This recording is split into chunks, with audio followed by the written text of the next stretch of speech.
My brother laughed when he got everything, and I got worthless land. From the very start, it was always clear that my brother was a golden child. It wasn't even subtle.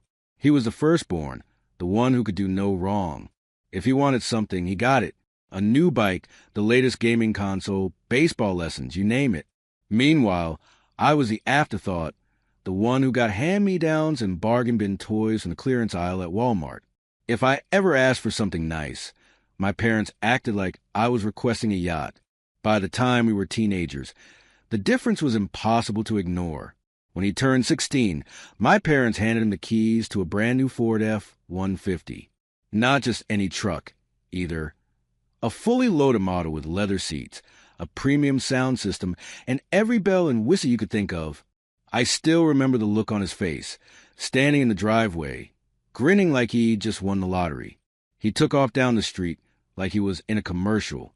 Meanwhile, when I turned 16, my big gift was a firm handshake and a life's not fair speech. Maybe a grocery store cake, if my mom remembered to pick one up between yoga and book club. I got my first car at 18, a used Toyota that smelled like a mix of stale coffee and desperation. The AC barely worked, and the radio only picked up a station that played static and old country songs. I paid for it myself, of course.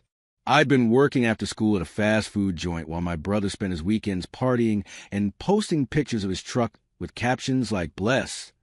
He didn't need a job. My parents covered everything: his car insurance, his gas, his college tuition. When it was my turn to go to college, I had two choices: take out student loans or don't go at all. So I worked full-time, took night classes, and lived in a crummy apartment with 3 roommates who never did the dishes and thought budgeting meant deciding which flavor of instant ramen to buy. Fast forward 20 years, and not much has changed. My brother is a successful businessman. He owns a beautiful house in a gated community, drives a luxury SUV, and spends his weekends at golf courses and expensive restaurants. My parents even help him with the down payment on his house, just like they'd always done, handing him opportunities on a silver platter while I scrape by on my own. As for me, I'm 39 now, still renting a small apartment where the plumbing sounds like it's haunted. I work at a warehouse, stacking boxes and clocking in overtime whenever I can. I'm not married, not even dating. My idea of a romantic evening is heating up a frozen pizza and watching true crime documentaries. My brother barely acknowledges me. When we do talk, it's usually in making some offhand remark about how I never lived up to my potential. Like it was some big mystery why things turned out the way they did. Then our mother passed away. It wasn't sudden. She'd been sick for a while. My brother and I were both at the funeral, standing side by side, but we barely spoke. It felt like we were strangers. 2 years later, our father followed. That's when everything changed. After the funeral, we gathered at my parents' house, the same house where we grew up, where my brother was showered with gifts and praise while I learned to fend for myself. The air was heavy with unspoken tension. My brother sat confidently at the head of the table, like he already knew how this was going to play out. Then the lawyer opened the will. I sat up a little straighter, waiting to hear what my parents had left me. Maybe, just maybe after all these years, I'd finally get something more than scraps. And then he read it aloud. To my brother's surprise and my own, what I inherited wasn't what anyone expected. The lawyer barely looked up as he continued reading the will. My brother? He got everything. Our parents' house, their savings, and the business my dad had spent his life building. I wasn't surprised. Honestly, I would have been more shocked if I had gotten anything substantial. What did I get? A stretch of forgotten land somewhere in Texas, something my grandfather had passed down to my father decades ago, and apparently nobody had cared about it since. The room fell into a brief, awkward silence. My brother leaned back in his chair, barely holding back a smirk. Some of my cousins exchanged uncomfortable glances, and the lawyer simply folded up his papers. Ready to move on like this was just another Tuesday. No speech about fairness, no attempt to make me feel better. Just the facts. My brother walked away with everything that mattered, and I got some dirt in Texas. Outside, my brother finally let out the laugh he had been holding back. He slapped me on the shoulder like we were buddies, like we hadn't spent a lifetime on opposite ends of our parents' priorities. Guess Dad always had a sense of humor, huh? That was all he said before hopping into his luxury SUV and driving off to celebrate his newfound wealth. I didn't know much about my so-called inheritance, so I did what any clueless guy would do. I Googled it. It wasn't promising. Some barely marked land in the middle of nowhere, not even close to a major road. I tried reaching out to a real estate agent, thinking maybe I could sell it and squeeze something useful out of this mess. The guy barely let me finish my sentence before he laughed and told me no one in their right mind would buy it. At that point, I had two options. I could either forget about it and go back to my regular life, or go see the place for myself. I had nothing to lose, so I packed a bag, gassed up my car, and drove south. After hours of driving through empty highways and small towns with one traffic light, I stopped at a rundown gas station, the kind of place that looked like it hadn't been updated since the 80s. The shelves were half empty, the coffee smelled burnt, and the guy behind the counter had the enthusiasm of a DMV employee on their last hour of a double shift. I paid for gas and grabbed a cold soda. But when I mentioned the land, the old man behind the counter snapped his head up so fast you'd think I had said I was looking for buried gold. Funny thing about that land, he muttered, rubbing his jaw like he was debating whether to keep talking. Years back, people talked about a mine out there, but it's been abandoned so long, most folks forgot it ever existed. That got my attention, but before I could ask anything else, he waved me off like he had suddenly remembered he didn't want to be part of this conversation. I kept driving, eventually finding a cheap roadside motel on the edge of town. It had a flickering neon sign and a vending machine that looked like it only accepted quarters from the last century. I checked in, took a lukewarm shower, and decided to check out a local bar. If nothing else, I figured I could get a drink and clear my head. That's when I met her. She was sitting a few stools down, casually flipping through her phone while sipping on a beer. Late 20s, confident, the kind of person who looked like she belonged anywhere she went. She had the look of someone who had spent her whole life in a small town, but could hold her own in any big city. We got to talking, and for the first time since I arrived, I felt like I wasn't completely out of place. Somewhere between our second and third drinks, I mentioned the land. Her eyebrows shot up. That place? My grandpa used to tell stories about it, she said. He swore there used to be a little house out there, belonged to some strange guy. Some folks said he was a collector. Others thought he was some rich eccentric hiding from the world. Nobody really knows. That alone was interesting, but then she added something that really stuck with me. Somewhere out there, there's supposed to be an old mine. No one knows exactly where, but my grandpa swore he saw someone poking around there once, way back when. Then, one day, that guy stopped coming.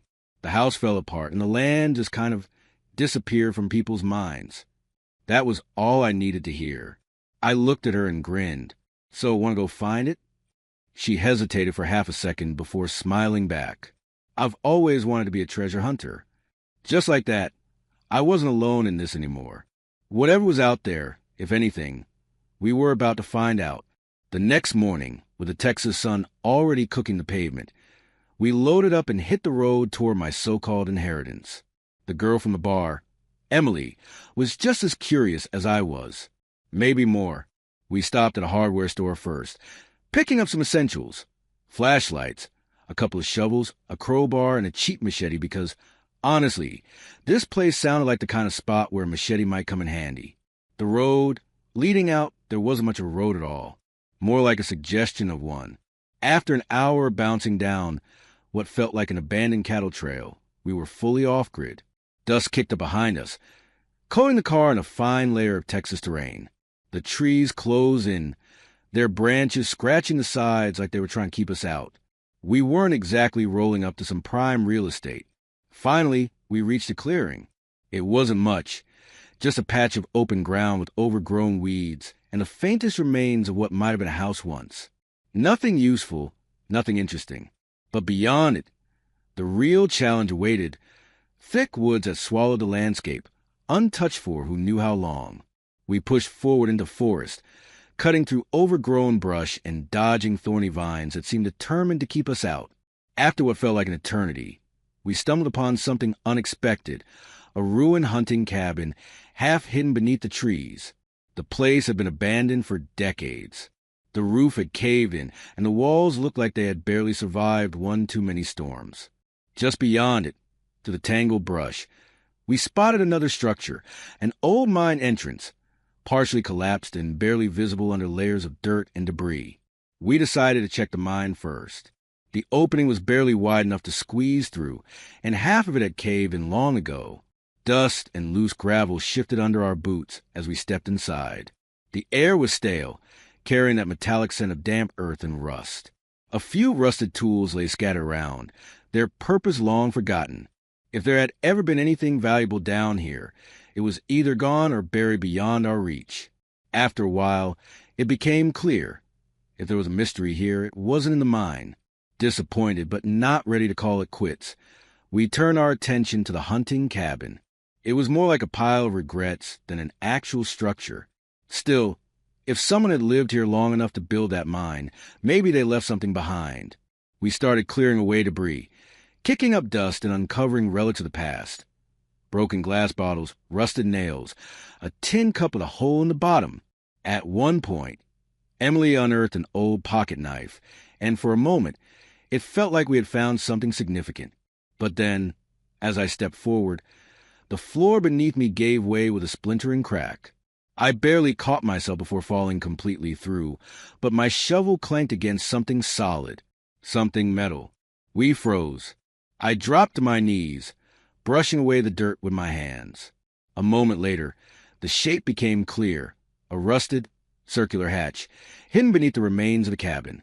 I looked up at Emily. "Well, that's not something you find every day."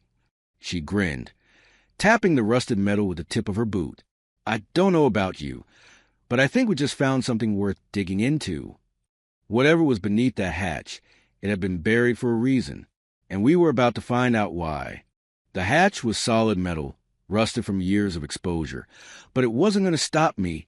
Emily and I cleared the remaining debris around it, brushing away dirt and broken wood until we had enough room to pry it open. The handle resisted at first, groaning like an old man waking up from a long nap.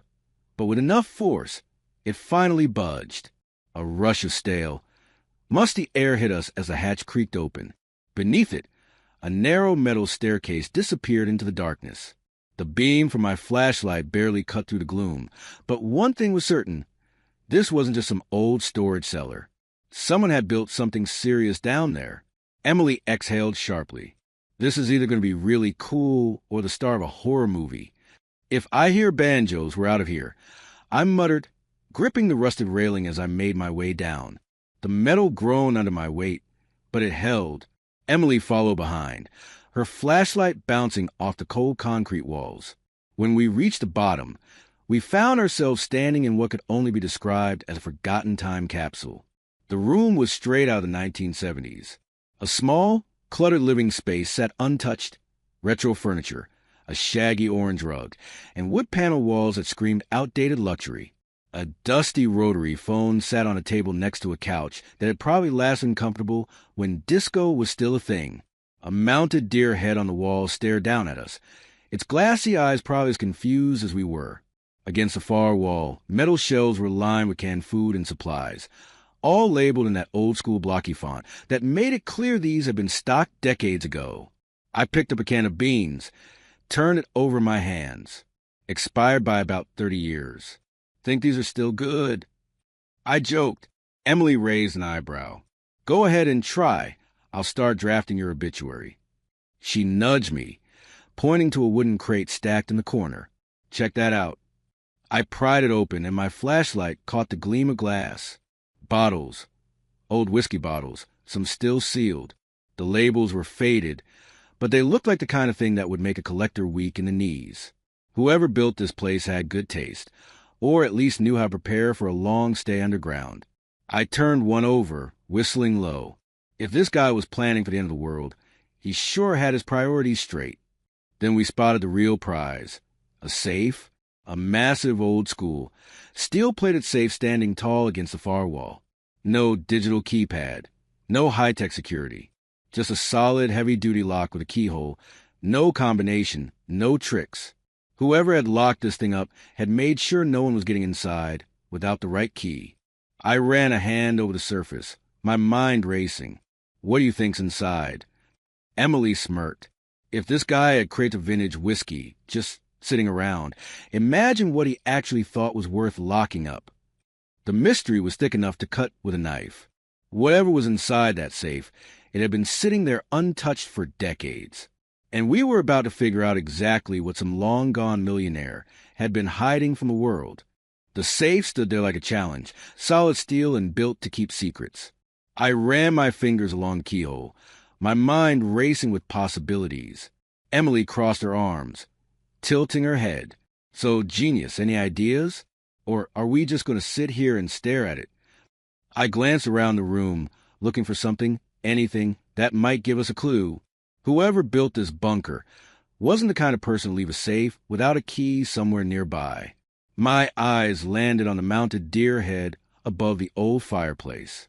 It felt out of place, too deliberate. I climbed up on the couch, gripping the dusty antlers. It didn't budge at first, but after some effort, I felt a slight give. With one firm tug, the entire thing shifted, revealing a small hidden compartment. And inside, a single old-fashioned key, covered in dust but still intact. Emily whistled. You've got to be kidding me. That's straight out of a movie. I hopped down, holding up the key like it was a golden ticket. Let's see if our luck holds. With a deep breath, I slid the key into the safe's lock. It resisted at first, like it hadn't been turned in decades, but then with a heavy click, the mechanism gave way. I pulled the door open, and for a moment, neither of us moved.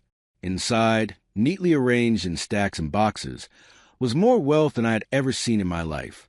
Gold coins, small gleaming bars of solid gold, velvet pouches filled with diamonds and rubies. There were stacks of rare banknotes, the kind collectors would fight over. Tucked away in the back, wrapped in aged cloth, were paintings, oil canvases with heavy brushstrokes that looked like they belonged in a museum. Emily let out a low breath. Holy! Yeah, I cut in. I know. We carefully lifted out a few items, inspecting them under the dim light. The coins had markings from different eras, some dating back over a century. The jewelry looked like something straight out of high society ballroom, and the sheer amount of gold was enough to make my head spin. Then there were the whiskey bottles, dozens of them, stacked neatly in wooden crates, labels barely legible. Some had handwritten dates, 1920, 1933, 1945. My heart skipped a beat. These weren't just old bottles. These were collectors' items, pre-prohibition whiskey, the kind that went for insane amounts at auctions. Emily picked one up, brushing dust off the glass. You know how much some of these go for? We're talking 5, maybe 6 figures a bottle. I swallowed hard. This wasn't just some forgotten stash. This was a fortune. Millions of dollars. Sitting untouched beneath a ruined hunting cabin in the middle of nowhere. The reality of it hit fast. What do you even do with something like this? You don't just walk into a bank and deposit crates of gold. You don't list a stash of Prohibition-era whiskey on Craigslist. This kind of money came with questions, and probably the kind of attention I wasn't sure I wanted. Emily nudged me. So, what's the plan, genius? You gonna sell it? Hide it? Open a museum? I ran a hand through my hair, staring at the glimmering fortune in front of me. I have no clue. You know how to fence a Picasso. She snorted. Oh, sure. Let me just call my art smuggler friend real quick. The weight of it all settled on my shoulders. This was life-changing money, the kind that could turn a person into a headline real quick if they weren't careful. We needed a plan. We needed someone who knew what to do with this kind of thing. Emily and I sat in the bunker for what felt like hours, staring at the fortune we had just uncovered. It was overwhelming, life-changing really, but also terrifying. We couldn't just walk into town with crates of gold and century-old whiskey and expect nobody to ask questions. This needed to be handled smartly. Emily leaned back, chewing on her lip. I have an idea. My friend Kate manages a bank in town. We can rent a few safety deposit boxes and store everything there for now. No questions asked. It was a solid plan. She knew people, and more importantly, She knew how to keep things quiet. I would stay behind, keep an eye on the bunker, while she went to make the arrangements. We couldn't risk anyone stumbling onto our little discovery. An hour later, she pulled back up in a gleaming black Ford F-250, the kind that looked like it could tow a house. Hope you're ready to load up. We've got storage. We moved fast, carefully packing everything into heavy-duty containers. Gold jewelry, rare paintings, and of course, the whiskey. We masked the entrance to the bunker with branches and debris, making it look just as forgotten as before. Once everything was packed in a truck bed and covered with a tarp, we hit the road. The bank was a small but upscale place, the kind of spot where rich folks store their family heirlooms. Kate, Emily's friend, didn't ask many questions. She just led us to the safety deposit vault, and we spread everything out across multiple boxes. It wasn't perfect, but it was secure. With that handled, Emily invited me back to her place. Turns out, she wasn't just some girl from a small town. She was a successful attorney with her own firm and a sprawling house she shared with her aging father. The place was a step up from my usual motel accommodations, to say the least. Over the next few weeks, Emily took charge of handling the legal side of things. She had everything transferred into my name, despite my protests. I tried to split it with her, but she just shook her head. I have everything I need. This is yours. I wasn't used to that kind of generosity, but I wasn't about to argue with a lawyer in her own house. With our newfound fortune safely stored, we decided to test the waters. We reached out to a collector and sold just a couple of bottles of whiskey. The payout? Over $3 million. That was when it truly sank in. We weren't just rich. We were set for life. Experts estimated the rest of our collection was worth somewhere between $250 and $350 million, with some pieces expected to appreciate even more over time. Selling it all at once would be reckless. Instead, we needed a long-term plan. After some serious discussion, we came up with a solution. Rather than selling the land, we'd turn the bunker into a historical attraction. People love mysteries, and we had a hell of a story to tell. Months of planning and renovations later, we opened the Millionaire's Bunker to the public. We offered guided tours, an interactive exhibit, and even a whiskey tasting experience, minus the rarest bottles, of course. The response was insane. News outlets picked up our story, and before we knew it, we were going viral. Bloggers, journalists, history buffs, and conspiracy theorists all wanted a piece of the story. Tourists flooded in, and soon we were making hundreds of thousands of dollars a month just from ticket sales and merchandise alone. One evening, standing in front of the bunker as the last tour group of the day walked away, I turned to Emily, the woman who had been with me through all of this, who had helped me turn a buried mystery into something incredible. I reached into my pocket, pulled out a small velvet box, and took a deep breath.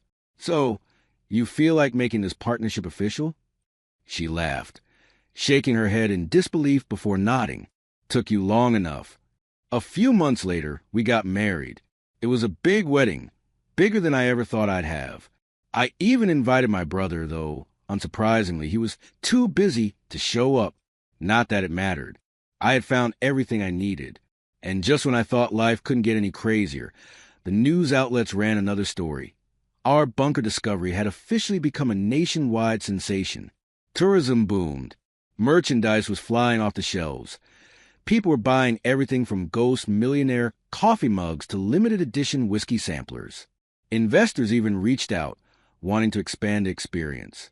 That's when it really hit me. I hadn't just found treasure. I had built a business, a legacy. And business? Business was booming.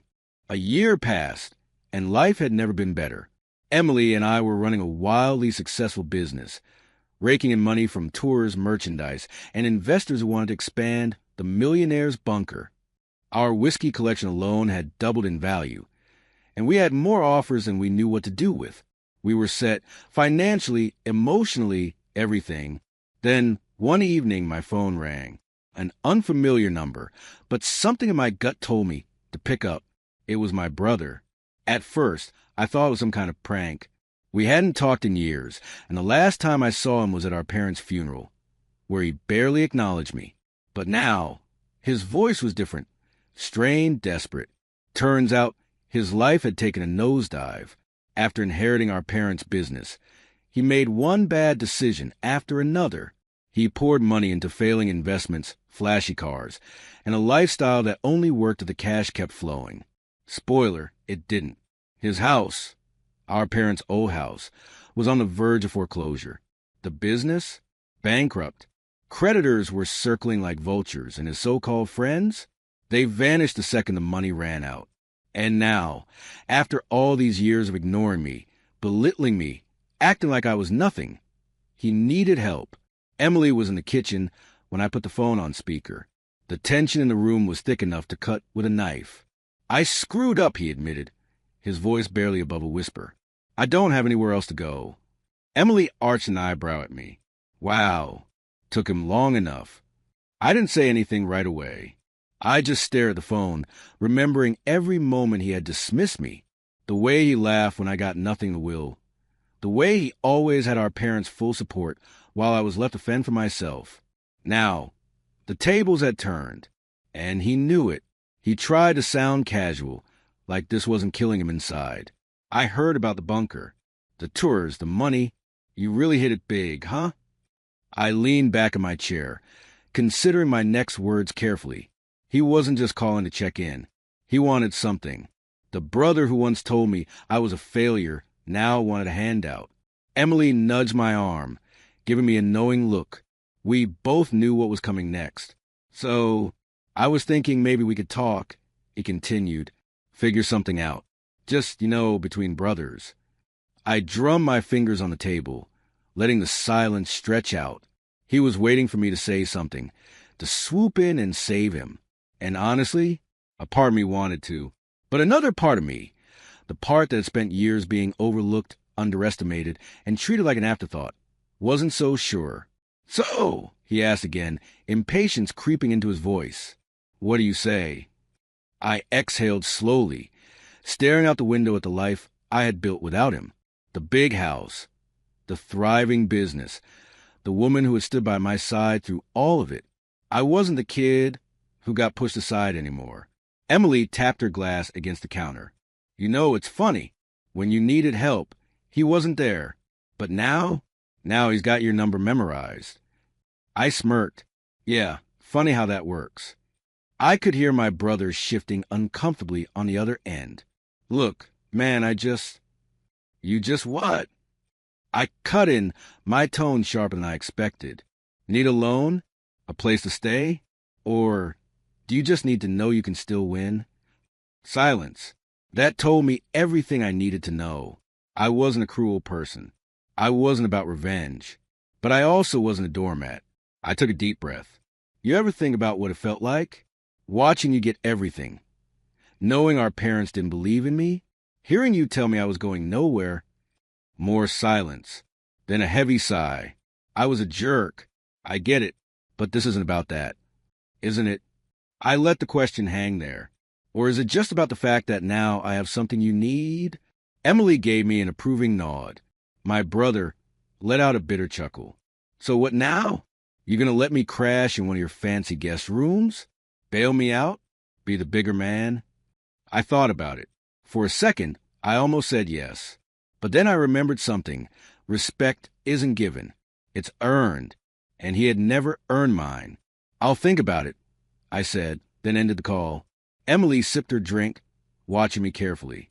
So, I exhaled, running a hand through my hair. I don't know yet. I really didn't. And that was the first time in my life my brother had to wait on me.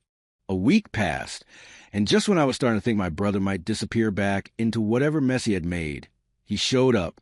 I barely recognized him at first. He was always the one who had it together. Pressed shirts, expensive watches, that smug air of someone who knew he had a safety net. But the guy standing on my front porch? He looked like he hadn't slept in days. His clothes were wrinkled, his hair unkempt. And for the first time in his life, he didn't look like the golden child. He looked like a man who had run out of luck. Emily was standing behind me as I opened the door. Well, look who finally found his way here. He forced a tired smile, but it faded fast. Can we talk? I led him inside, and he sat at the kitchen table like he used when we were kids. Except back then, he was the one in control. Now, he was the one looking for a way out. I poured him a cup of coffee, black, because that's what we had, and slid across the table. He wrapped his hands around it like he was trying to pull some warmth back into his body. I need help, he admitted after a long silence. Everything's gone. The business, the house, the bank's breathing down my neck, and I don't have anywhere else to go. I leaned back, arms crossed. And you think I can fix that? I was thinking maybe we could work together, you and me like a real team. I could help run the business, help with the museum. Emily let out a sharp laugh from across the room. You mean the business you called a lucky break? The one you said was just playing tour guide for idiots? His face turned red. I mean that. You were what? I cut in. Too busy enjoying everything our parents handed you? Too busy reminding me I was a failure. His shoulders slumped. I screwed up, okay? But I don't have anywhere else to go. And there it was, the moment I'd never imagined would come. My brother, the guy who had everything, sitting in front of me, completely out of options. If the roles were reversed, I knew exactly what he would have done. He would have laughed, maybe thrown me a few bucks like a charity case, and sent me on my way. But I wasn't him. I exhaled, staring at the table. You want my help? Fine. I'll give you a job. He perked up. Yeah. You can work security at the museum. Night shifts. It's steady, pays decent, and it'll keep you busy. His mouth opened, then closed. Security? You want me to be a guard? It's honest work, Emily said, barely hiding her amusement. And hey, it comes with a uniform. He looked like he had swallowed a lemon. That's it? After everything, that's what you're offering me? I shrugged. Take it or leave it. For the first time in his life, he didn't have the upper hand. He didn't have an escape route, a backup plan, or someone else to bail him out. And from the look in his eyes, he knew it. He swallowed hard. I'll take it. I nodded and reached into a drawer, pulling out an employee handbook. Great. Orientation starts tomorrow. Wear comfortable shoes. Emily covered her mouth to stifle a laugh as my brother just sat there, stunned. He had spent his whole life on top, and now he was about to find out what it felt like to start from the bottom. That was the moment everything changed. For both of us. For the first few months, my brother actually tried. I'll give him that much. He showed up to work, learned the ropes, and even managed to be somewhat civil. It was weird seeing him in a uniform, punching a clock, and taking orders like the rest of the employees. But I guess desperation does that to a man. At first, people found it hilarious. That's your brother? The guy who used to own half the town. The whispers followed him around the museum, but he gritted his teeth and kept going. I even started thinking maybe he had changed. Then reality hit.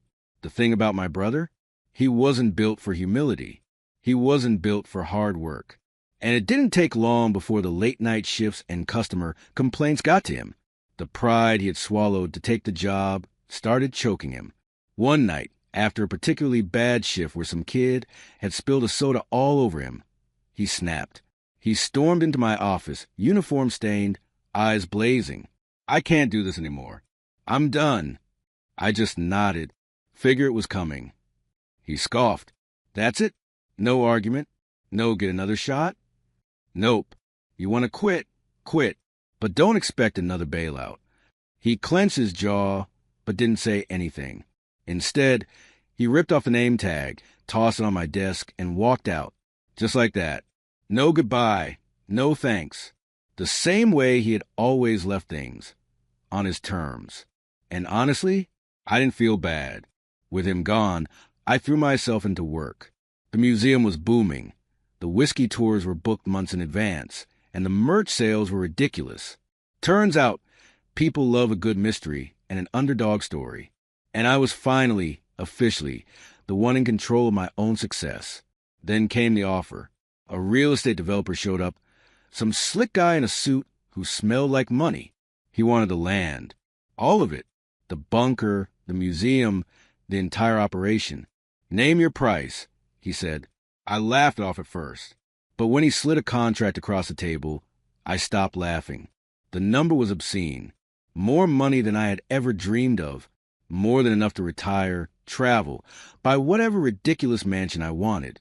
Emily and I spent the night going over it, crunching numbers, making lists of pros and cons. We didn't have to sell. Business was great. Life was good. But this was generational wealth. And in the end, I realized something. I had already won. I signed the contract the next morning. Within weeks, Emily and I were standing on the balcony of our new home, a sprawling villa overlooking the ocean, the kind of place I'd only seen in movies. I still woke up sometimes expecting to clock in at the warehouse. But instead, I'd roll over in a California king bed with Egyptian cotton sheets, listening to the waves crash outside. We spent our days traveling, our nights drinking rare whiskey, and for the first time in my life, I didn't have to worry about the next paycheck. I bought my dream car, learned how to scuba dive, even took up golf just to see what the fuss was about. I sucked at it, by the way. Life wasn't just good, it was unreal. My brother? I heard he bounced around for a while, tried starting a few businesses that didn't go anywhere. Last I checked, he was still struggling to find his footing. But that was his problem, not mine, because I had learned something along the way. Life is unpredictable. One day, you're a guy struggling to make ends meet. The next, you're a millionaire. And that's the beauty of it. You never know when your luck will turn. And man, did mine turn.